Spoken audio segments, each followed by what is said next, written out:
नमस्कार। आप देख रहे हैं हरियाणा विद्यालय शिक्षा विभाग द्वारा एडुसेट पर प्रसारित कार्यक्रम। आज के इस कार्यक्रम के अंतर्गत मैं आपके लिए लेकर आई हूं एक बहुत ही प्रेरणादायी गीत, साथी हाथ बढ़ाना। प्रस्तुत गीत छठी कक्षा की हिंदी की पाठ्य पुस्तक वसंत भाग 1 में संकलित है और इसके गीतकार हैं साहिर लुधियानवी। वास्तव में यह गीत हिंदी फिल्म नया दौर के लिए लिखा गया था बच्चों, जो बहुत ही प्रसिद्ध हुआ था। इस गीत के माध्यम से मिलजुल कर काम करने की प्रेरणा दी गई है। मेहनत के बलबूते ही मनुष्य अपनी किस्मत को बदल सकता है। आज़ादी के बाद आवश्यकता थी मिलजुल कर काम करने की और देश को नई ऊंचाइयों पर ले जाने की। देश की बदली हुई परिस्थितियों में देशवासियों को प्रेरित करने हेतु शायर ने इस गीत की रचना की थी। गीतकार कहते हैं कि सामूहिक रूप से कार्य करने पर व्यक्ति में असीम ताकत आ जाती है और वह बड़ी से बड़ी मुश्किलों को भी सरलता से पार कर जाता है। यह तो आप जानते ही हैं बच्चों कि प्रत्येक पाठ को पढ़ने के बाद उससे आपको कुछ दक्षताओं की प्राप्ति होती है। तो इस पाठ को पढ़ने से आपको किन दक्षताओं की प्राप्ति होगी, आइए उसके बारे में जान लेते हैं। HIN 601 विद्यार्थी कविता को हाव भाव, लय, ताल, उतार चढ़ाव के साथ प्रस्तुत कर सकते हैं। HIN 607 विद्यार्थी कक्षा 6 के स्तर की विभिन्न विधाओं जैसे कहानी, कविता, दोहा, निबंध, एकांकी, संस्मरण, जीवनी से संबंधित पाठों को उपयुक्त उतार चढ़ाव एवं सही प्रवाह के साथ पढ़कर समझ सकते हैं। HIN 613 विद्यार्थी संज्ञा, सर्वनाम, विशेषण, क्रिया, क्रिया विशेषण, लिंग, वचन, कारक, उपसर्ग, प्रत्यय, संधि का संदर्भ वाक्यों में प्रयोग कर सकते हैं। आइए बच्चों, अब इस गीत का आदर्श वाचन कर लेते हैं, फिर इसका सरलार्थ और इसके शब्दार्थ करेंगे। पहले आदर्श वाचन। गीत है साथी हाथ बढ़ाना। साथी हाथ बढ़ाना, एक अकेला थक जाएगा मिलकर बोझ उठाना। साथी हाथ बढ़ाना, हम मेहनत वालों ने जब भी मिलकर कदम बढ़ाया। सागर ने रास्ता छोड़ा, पर्वत ने शीश झुकाया। फौला दी हैं सीने अपने, फौला दी हैं बाहें। हम चाहें तो चट्टानों में पैदा कर दें राहें। साथी हाथ बढ़ाना, मेहनत अपने लेख की रेखा, मेहनत से क्या डरना। कल गैरों की खातिर की, आज अपनी खातिर करना। अपना दुख भी एक है साथी, अपना सुख भी एक। अपनी मंजिल सच की मंजिल, अपना रास्ता नेक। साथी हाथ बढ़ाना, एक से एक मिले तो कतरा बन जाता है दरिया। एक से एक मिले तो जर्रा बन जाता है सेहरा। एक से एक मिले तो राई बन सकती है पर्वत। एक से एक मिले तो इंसान बस में कर ले किस्मत। साथी हाथ बढ़ाना, साथी हाथ बढ़ाना, एक अकेला थक जाएगा मिलकर बोझ उठाना। साथी हाथ बढ़ाना। आइए बच्चों, अब गीत के पहले भाग की हम सप्रसंग व्याख्या और उसके शब्दार्थ देखते हैं।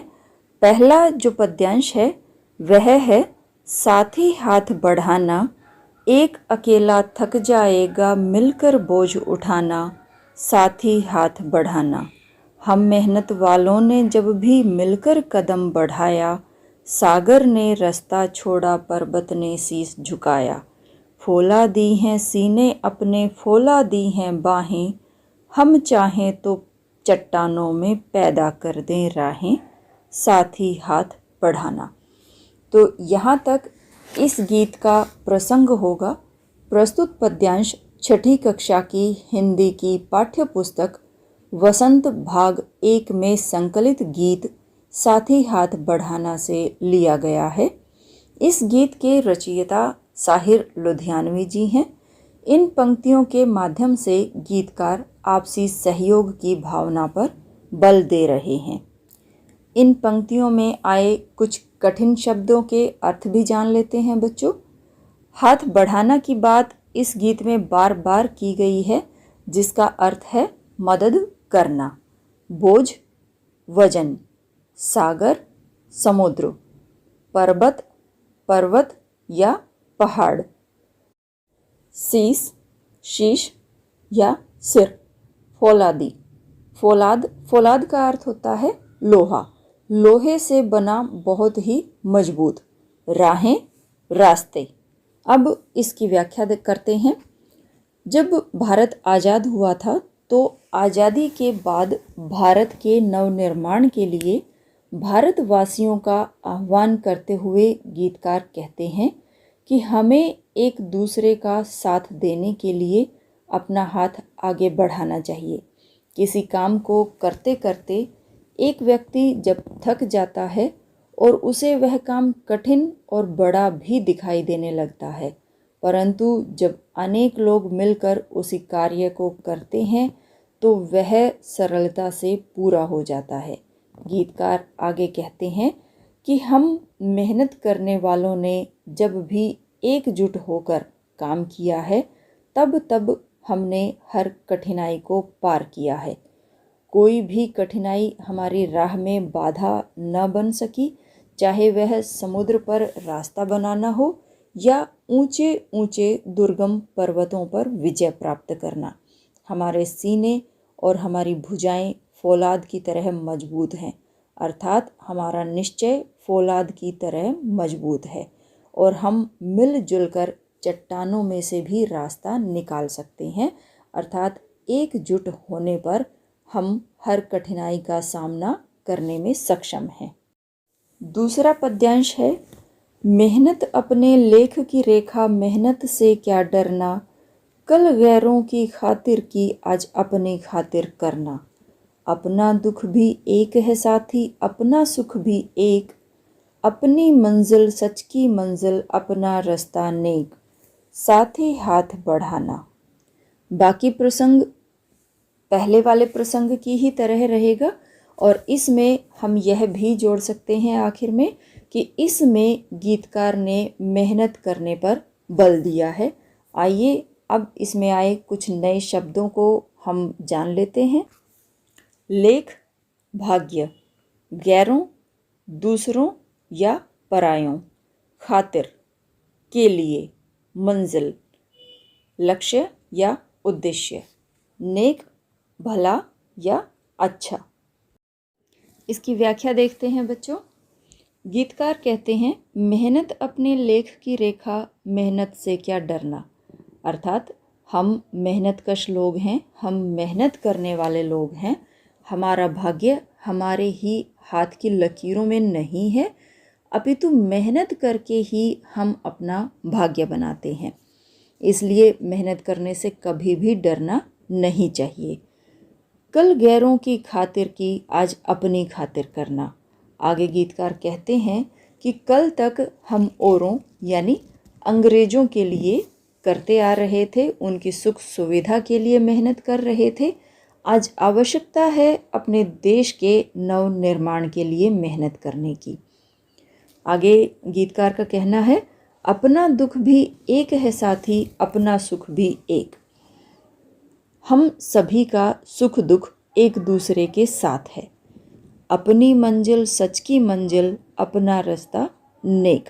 हमारा लक्ष्य सत्य की प्राप्ति है और उस तक पहुंचने का रास्ता भलाई का रास्ता है, अर्थात हम भलाई के रास्ते पर चलते हुए अपना लक्ष्य प्राप्त करते हैं। इसलिए आओ मिलकर एक दूसरे का सहयोग करते हुए आगे बढ़ें।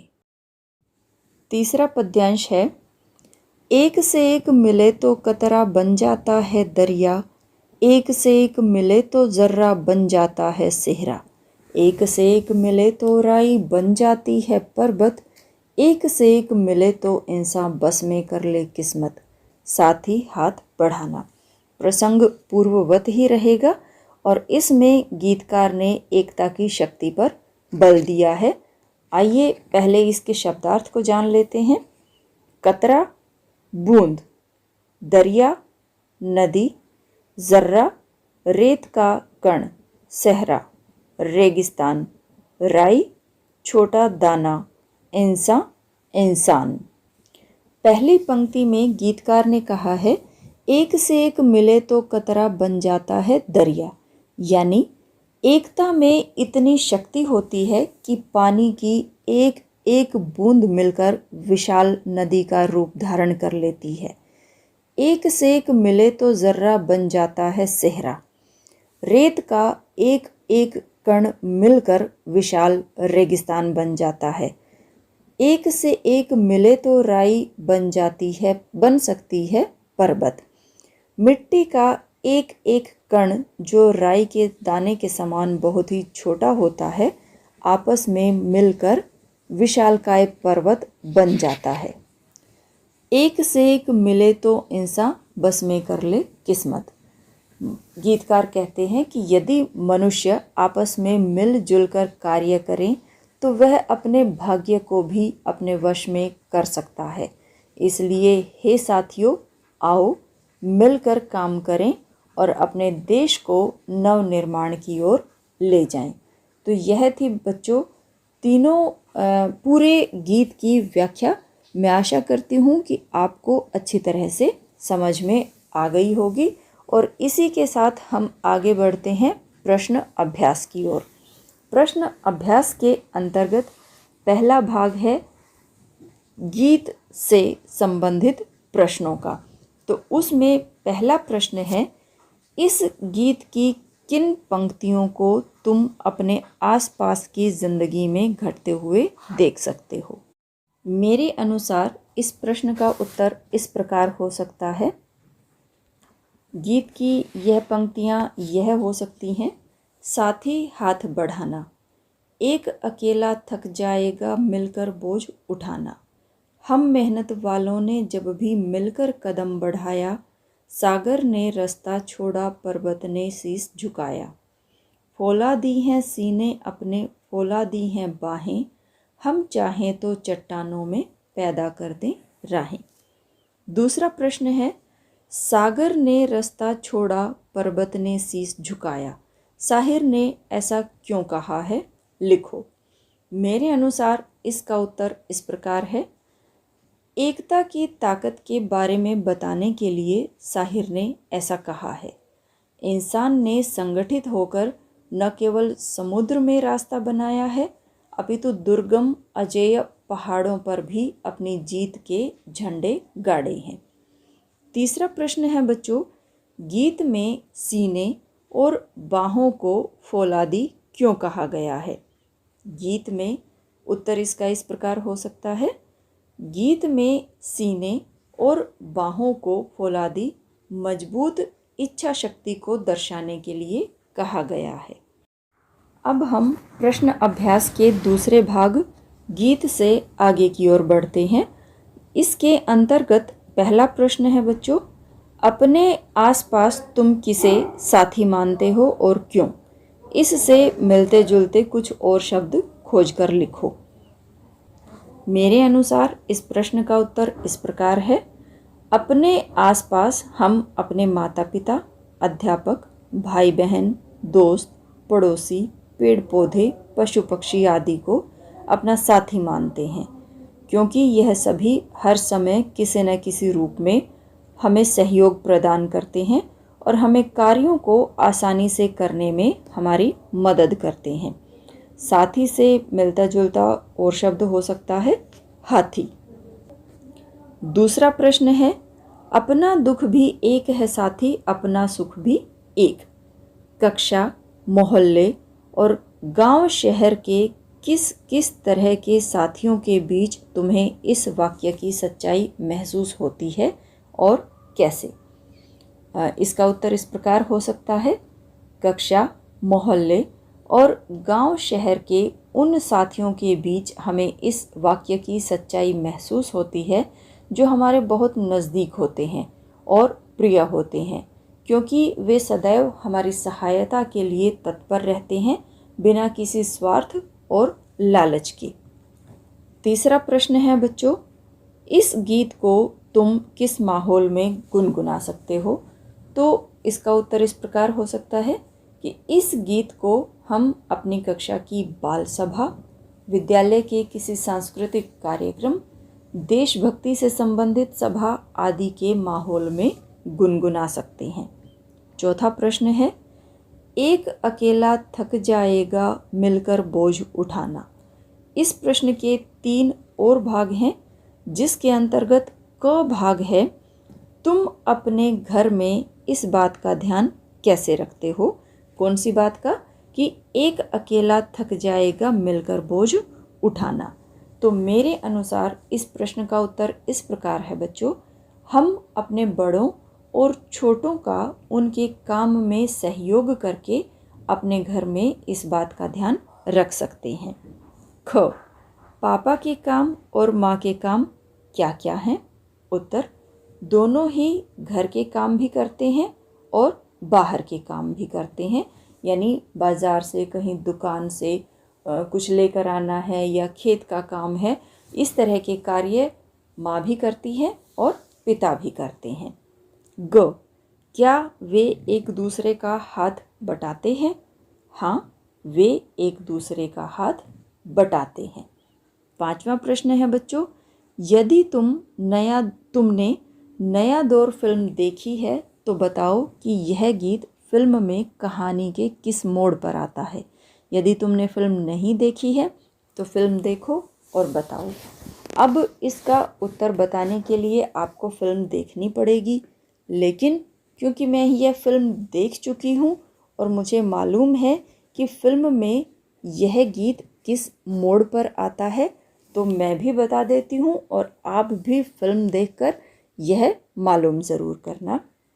तो इस फिल्म में यह जो सीन आता है, यह जो गीत आता है, वह तब आता है जब सड़क निर्माण का कार्य चल रहा होता है किसी प्रतियोगिता के लिए।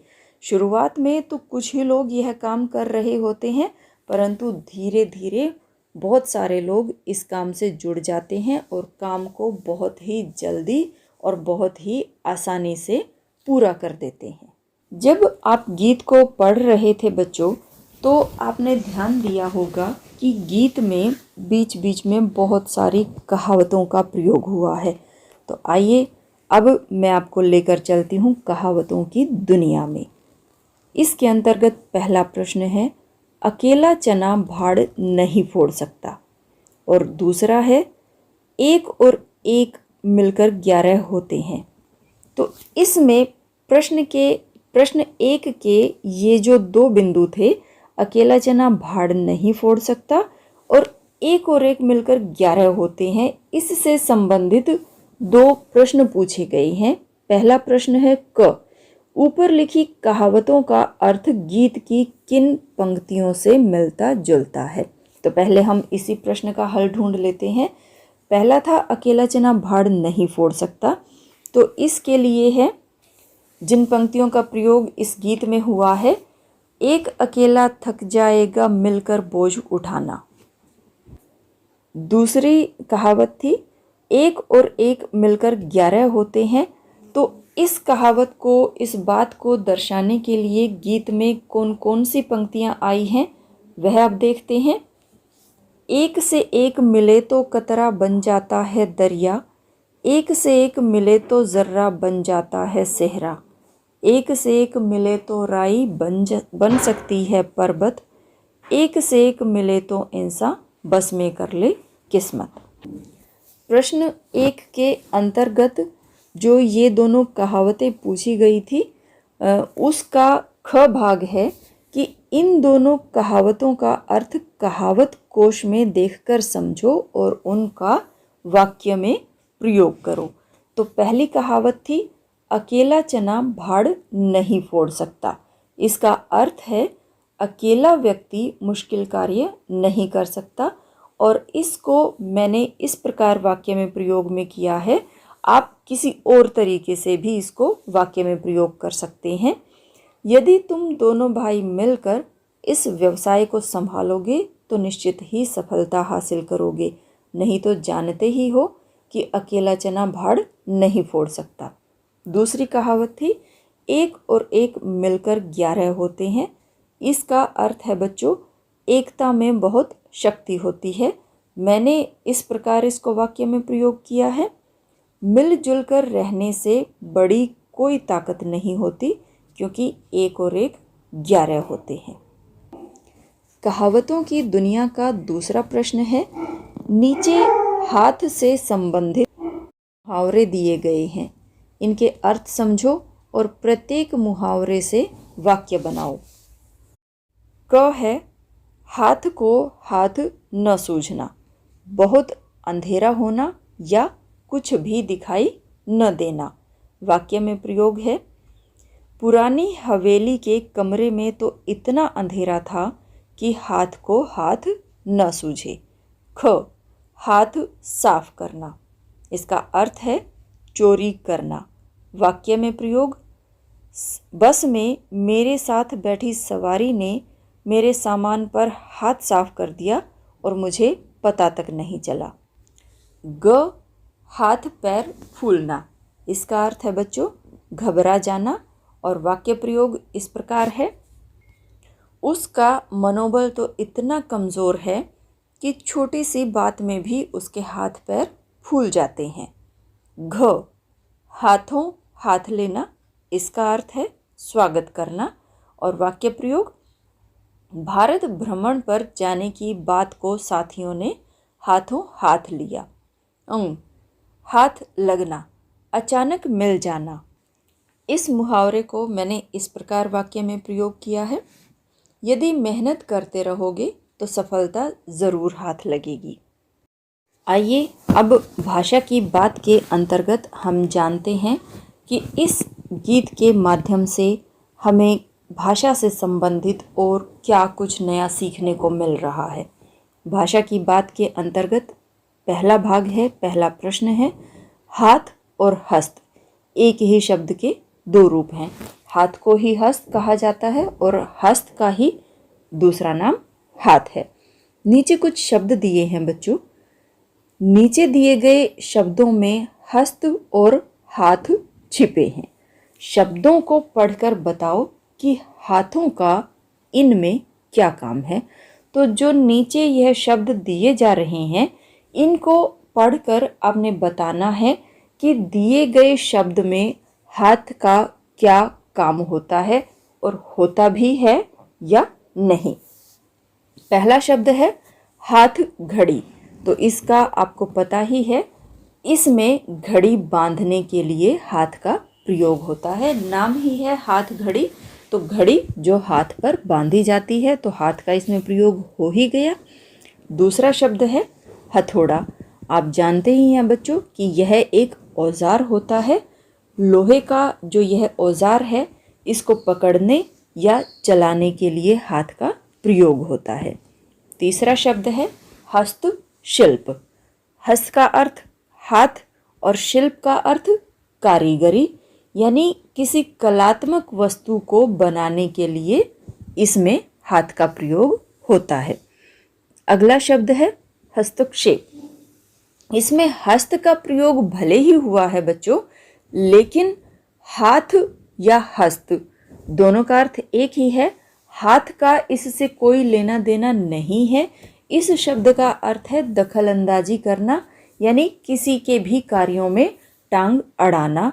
इसमें हाथों का कोई भी कार्य नहीं होता। अगला शब्द है निहत्था, अर्थात जिसके हाथ में कोई भी अस्त्र शस्त्र न हो उसे निहत्था कहते हैं। तो अस्त्र और शस्त्र दोनों ही हाथ में पकड़े जाने वाले और हाथ से चलाए जाने वाले हैं, तो इसमें हाथ का प्रयोग निश्चित रूप से ही होगा। अगला शब्द है हथकंडा। हथकंडा क्या होता है बच्चों? चालबाजी, गलत तरीके से किया गया कोई भी कार्य, तो इसमें भी हाथ का कोई कार्य नहीं होता है। अगला शब्द है हस्ताक्षर। हस्ताक्षर आपको पता ही है कि जब हम अपने हाथों से अपने नाम को सबका अलग अलग तरीका होता है अपने हस्ताक्षर करने का। कोई उसको बड़ी बनावट के साथ बड़े ही अच्छे तरीके से लिखता है, कोई केवल अपने नाम को हिंदी में या अंग्रेजी में लिख देता है। तो यह कार्य हम अपने हाथों से ही करते हैं, तो निश्चित रूप से हस्ताक्षर करने में भी हाथों का काम हो गया। अगला शब्द है हथकरघा। हथकरघा एक यंत्र होता है, हाथ से कपड़ा बुनने की मशीन। तो जब यह हाथ से ही कपड़ा बुनने की मशीन है तो आप समझ ही गए होंगे कि इसमें भी हाथ का काम होता है। भाषा की बात के अंतर्गत अगला प्रश्न है कि इस गीत में पर्वत, शीश, रास्ता, इंसान जैसे शब्दों के प्रयोग हुए हैं।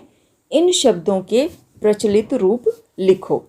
तो पर्वत का प्रचलित रूप है पर्वत, शीश का सिर या शीश, रास्ता का रास्ता, इंसान का इंसान। भाषा की बात के अंतर्गत तीसरा प्रश्न देखिए बच्चों, कल गैरों की खातिर की, आज अपनी खातिर करना। आप यहाँ देख रहे हैं कि इसमें अपनी शब्द को रेखांकित किया गया है। इस अपनी शब्द के बारे में कवि गीतकार बताना चाहते हैं कि तुमने जो है कुछ एक शब्द कविता में या गीत में छिपे हुए होते हैं जिनको समझना होता है। यहाँ पर कवि हमसे कह रहे हैं कि तुमने कल गैरों के लिए की। आप देख रहे हैं कि इस लाइन में लिखा हुआ है कि कल गैरों की खातिर की, क्या की? मेहनत की। आज अपनी खातिर करना। गीतकार हमें कह रहे हैं कि कल तुमने औरों के लिए मेहनत की थी, आज तुम अपने लिए मेहनत करो। तो इस वाक्य में तुम जो है कर्ता है। कर्ता आपको पता ही है कि कार्य को करने वाले को कर्ता कहा जाता है। जो गीत की पंक्ति में छंद बनाए रखने के लिए हटा दिया गया है। छंद बनाए रखने के लिए यानी एक लय और ताल बनाए रखने के लिए उसको हटा दिया गया है। पंक्ति में आप देख रहे हैं ना कि यहाँ पर लिखा हुआ है कल गैरों की खातिर की। यहाँ पर ऐसा नहीं लिखा गीतकार ने कि तुमने कल गैरों की खातिर मेहनत की, तो वह पद ना होकर के, पद्यांश ना होकर के वह एक गद्यांश बन जाता, गद्य बन जाता। तो इसलिए वह एक छंद बनाए रखने के लिए, लय और ताल बनाए रखने के लिए कुछ शब्दों को हटा दिया जाता है। तो उपर्युक्त पंक्ति में रेखांकित शब्द अपनी का प्रयोग कर्ता, और कर्ता कौन है? तुम, उसके लिए हो रहा है, इसलिए यह सर्वनाम है। ऐसे सर्वनाम जो अपने आप के बारे में बताएं उन्हें निजवाचक सर्वनाम कहते हैं। पहले तो सर्वनाम के बारे में आपको बता दूं, आपको पता भी है कि वह शब्द जो संज्ञा के स्थान पर प्रयुक्त होते हैं उन्हें हम सर्वनाम कहते हैं। और सर्वनाम के 6 भेद होते हैं। उन 6 भेदों में से ही एक भेद है निजवाचक सर्वनाम। निज का अर्थ होता है अपना। निजवाचक सर्वनाम के 3 प्रकार होते हैं जो नीचे दिए गए वाक्यों में रेखांकित हैं। मैं यह 3 वाक्य आपको पढ़ती हूँ, आप देखिए कि उसमें से कौन कौन से यह 3 प्रकार हैं। मैं अपने आप या आप, इसको हम ऐसे भी कह सकते हैं कि मैं अपने आप या मैं आप घर चली जाऊंगी। दूसरा वाक्य है बब्बन अपना काम खुद करता है। तीसरा वाक्य है सुधा ने अपने लिए कुछ नहीं खरीदा। पहले वाक्य में क्या आया था? अपने आप या आप। दूसरे वाक्य में क्या आया? अपना। और तीसरे में अपने लिए। तो अब तुम भी निजवाचक सर्वनाम के निम्नलिखित रूपों का वाक्यों में प्रयोग करो। किन किन रूपों का? ऊपर तो 3 रूप आपको दिखा दिए गए, बता दिए गए, आप, अपना और अपने लिए। अब निजवाचक सर्वनाम के कुछ और रूप आपके लिए दिए गए हैं जिनको आपने वाक्यों में प्रयोग करके बताना है। पहला है अपने को। मेरे अनुसार मैं इसको इस प्रकार वाक्य में प्रयोग में कर रही हूँ, आप कुछ और तरीके से भी कर सकते हैं। हमें अपने को किसी से कम नहीं समझना चाहिए। दूसरा है अपने से, वह अपने से ही नाराज़ रहता है। तीसरा है अपना, मैं अपना काम स्वयं करती हूँ। चौथा है अपने पर, मुझे अपने पर पूरा भरोसा है। अगला है अपने लिए, मुझे अपने लिए कपड़े चाहिए। आपस में, सभी को आपस में मिलजुल कर रहना चाहिए। तो मैं आशा करती हूँ बच्चों कि निजवाचक सर्वनाम आपको समझ में आया होगा कि जिन शब्दों का प्रयोग हम अपने स्वयं के लिए करते हैं उन्हें हम निजवाचक सर्वनाम कहते हैं। तो आप भी इन शब्दों का अपने अनुसार, अपनी समझ के हिसाब से इनको प्रयोग में ज़रूर करके देखना। और इसी के साथ मैं आशा करती हूँ कि यह पूरा गीत, इसकी व्याख्या, इसके शब्दार्थ और इससे संबंधित प्रश्न उत्तर और कहावतें, भाषा की बात, सब कुछ आपको अच्छी तरह से समझ में आ गया होगा।